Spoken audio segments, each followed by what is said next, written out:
Bir dənə söz deyim, Peyğəmbərin şəhadət gecəsində Peyğəmbər hamısından daha çox qərib idi. Peyğəmbərin qürbəti hamısından artıq idi. Bütün əhl-i beyt özlərini fəda elədilər ki, Peyğəmbərin qəribliyinə son qoysunlar. And olsun Peyğəmbərin bax bu gecəsinə deyirəm. Sizcə bir hikmət yoxdur, 50 gün İmam Hüseynə əza saxla. Ondan da sonra nə qədər? Bunlar nə üçündür? Hikməti var. Hikməti budur ki, sən hazırlanasan, bu qədər əza saxlayasan İmam Hüseynə ki, ləyaqət tapasan Peyğəmbərə əza saxlamağa. Amma yenə də o qədər vaxtdan sonra az adam gəlib görürsünüz Peyğəmbərin məclisinə.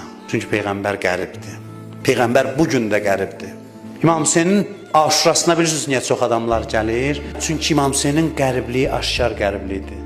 Amma bu biraz gizlidir. Buna hünər istəyir ki, başa düşəsən Peyğəmbərin qəribliyini. Biz ki, ərbəyinə qədər ya Hüseyn deyirik, onun arxasında bir ya Rəsulallah gizlənib. Ya Rəsulallah gizlənib. Onu sadəcə eşitmək lazımdır. Peyğəmbərin qəribliyini ağlayırıq həm də. İmamlarımız özlərini sipər elədilər ki, Peyğəmbərin qəribliyi üzə çıxmasın. Başa düşürsünüz? Dava ilə Peyğəmbərlə idi. Həzrət Əli bu qəribliyi gizlədirdi ki, bilinməsin ki, Peyğəmbər ümmət arasında qəribdir.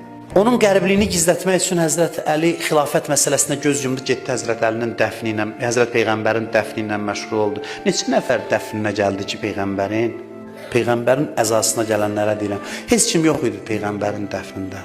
Hamısından çox qərib idi Peyğəmbər. Sadəcə qürbəti çox gizli idi. Əhl-i beyt imkan vermirdi Peyğəmbərin qəribliyi üzə çıxsın. Bunlar tez özünü sifər edirlər ki, bizi vurun, bizi vurun. Peyğəmbər hörmətsiz deyiləməyin. Bilirsiniz, o birinci şəxs də o İslamın təcəssümüdür, özüdür. O qərib olsa dindən heç nə qalmaz. Gizlədirdi əhl-i beyt ki, qoy bilinməsin ki, bu ümmət o birinci adama ki, Allahın elçisidir, ona hörmətsizlik eləyir. Bəla oxlarına bunlar özlərini hədəf göstərirdilər ki, onun qürbəti üzə çıxmasın. Bugün də vəhdət üçün gizlətmək lazımdır. Vacibdir gizlədəsən. Çünki bizə deyiblər ki, açıq-aşkar eləməyin. İslam ümmətinin vəhdəti çox önəmli məsələdir, çox vacib məsələdir.